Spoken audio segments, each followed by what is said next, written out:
ఆధ్యాత్మిక స్నేహవృక్షణం అందరికీ వందనాలండి. సర్వజనులకు రక్షణార్థమైన మహోన్నతని విద్య బైబిల్ వాక్యము మొదటి రాజులు 21వ అధ్యాయము.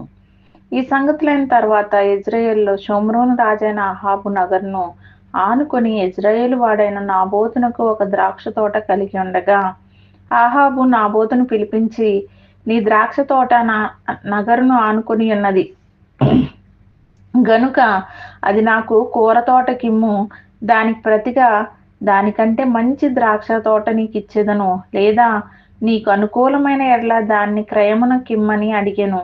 అందుకు నాబోతు, నా పిత్రార్జితమును నీకిచ్చుటకు నాకు ఎంత మాత్రమును వల్లపడదని చెప్పగా, నా పిత్రార్జితమును నీకియ్యనని యెజ్రెయేలీయుడైన నాబోతు తనతో చెప్పిన దానిని బట్టి అహాబు మూతి ముడుచుకున్న వాడై కోపంతో తన నగరునకు పోయి మంచం మీద పరుండి ఎవరితోనూ మాట్లాడకయు భోజనం చేయకయు ఉండెను.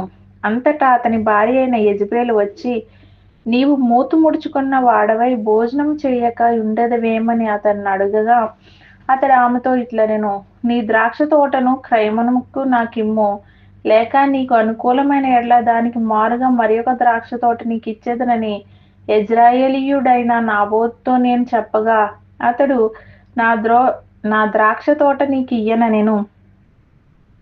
అందుకు అతని భార్య అయిన యెజబేలు, ఇశ్రాయేలులో నీవిప్పుడు రాజ్య పరిపాలనము చేయుటలేదా? లేచి భోజనం చేసి మనస్సులో సంతోషముగా ఉండుము. నేనే యెజ్రెయేలీయుడైన నాబోతు ద్రాక్ష తోట నీకు ఇప్పించదనని అతనితో చెప్పి, అహాబు పేరట తాకీదు వ్రాయించి అతని ముద్రతో ముద్రించి, ఆ తాకీదును నాబోతు నివాసం చేయుచున్న పట్టణపు పెద్దలకును సామంతులకును పంపెను. ఆ తాకీదులో వ్రాయించినదేమనగా, ఉపవాస దినము జరగవలెనని మీరు చాటించి నాబోతును జనుల ఎదుట నిలవబెట్టి, నీవు దేవుని రాజును దూషించితివని అతని మీద సాక్ష్యం పలుకుటకు పనికిమాలిన 2 మనుషులను సిద్ధపరచుడి. తీర్పు అయిన మీదట అతని బయటికి తీసుకుని పోయి రాళ్లతో చావగొట్టుడి. అతని పట్టణ పెద్దలను పట్టణమందు నివసించు సామంతులను యెజబేలు తమకు పంపిన తాకీదు ప్రకారముగా జరిగించిరి. ఎట్లనగా, వారు ఉపవాస దినము చాటించి నాబోతును జనుల ఎదుట నిలవబెట్టిరి.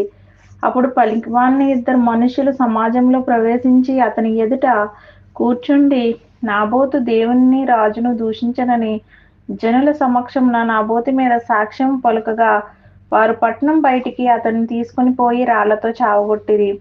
నాబోతు రాతి దెబ్బల చేత మరణమాయనని వారు యెజబేలునకు వర్తమానం పంపగా, నాబోతు రాతి దెబ్బల చేత మరణమాయనని యెజబేలు విని, నాబోతు సజీవుడు కాడు, అతడు చనిపోయిన గనుక నీవు లేచి యెజ్రెయేలీయుడైన నాబోతు క్రయమునకు నీకు ఇయ్యనొల్లకపోయినా అతని ద్రాక్ష తోటను స్వాధీనపరచుకొనమని అహాబుతో చెప్పెను. నాబోతు చనిపోయినని అహాబు విని లేచి యెజ్రెయేలీయుడైన నాబోతు ద్రాక్ష తోటను స్వాధీనపరచుకొనబోయెను. అప్పుడు యెహోవా వాక్కు తిబ్షీయుడైన ఏలీయాకు ప్రత్యక్షమయ్యేలాగు సెలవిచ్చెను, నీవు లేచి షోమ్రోనులోనున్న ఇశ్రాయేలు రాజైన అహాబును ఎదుర్కొంటకు బయలుదేరుము. అతడు నాబోతు యొక్క ద్రాక్ష తోటలో ఉన్నాడు. అతడు దాన్ని స్వాధీనపరచుకొనబోయెను. నీవు అతన్ని చూచి ఇలాగు ప్రకటించుము, యెహోవా సెలవిచ్చినదేమనగా, దీన్ని స్వాధీనపరచుకొనవలెనని నీవు నాబోతును చంపింతివి కదా. యెహోవా సెలవిచ్చినదేమనగా, ఏ స్థలమందు కుక్కలు నాబోతు రక్తమును నాకెనో ఆ స్థలమందే కుక్కలు నీ రక్తమును నిజముగా నాకునని అతనితో చెప్పెను. అంతటా అహాబు ఏలీయాను చూచి, నా పగవాడా, నీ చేతిలో నేను చిక్కుబడితినా అని పలుకగా, ఏలీయా ఇట్లనెను, యెహోవా దృష్టికి కీడు చేయుటకు నిన్ను నీవే అమ్ముకొని ఉన్నావు గనుక నా చేతిలో నీవు చిక్కితివి. అందుకు యెహోవా ఇలాగు సెలవిచ్చెను, నేను నీ మీదికి అపాయం రప్పించెదను, నీ సంతతి వారిని నాశనము చేతును. అల్పులేమి గనులేమి ఇశ్రాయేలు వారిలో అహాబు పక్షమున ఎవరునూ లేకుండా పురుషులందరినీ నిర్మూలము చేతును. ఇశ్రాయేలు వారు పాపం చేయుటకు నీవు కారకుడవై నాకు కోపం పుట్టించితివి గనుక నెబాతు కుమారుడైన యరొబాము కుటుంబమునకును అహీయా కుమారుడైన బయెషా కుటుంబమునకును నేను చేసినట్లు నీ కుటుంబమునకు చేయుదునని యెహోవా సెలవిచ్చుచున్నాడు. మరియు యెజబేలును గూర్చి యెహోవా సెలవిచ్చినదేమనగా, ఇజ్రాయేలు ప్రాకారమునొద్ద కుక్కలు యెజబేలును తినివేయును. పట్టణమందు చచ్చు అహాబు సంబంధికులను కుక్కలు తినివేయును. బయటి భూముల్లో చచ్చువారిని ఆకాశ పక్షులు తినివేయునని చెప్పెను.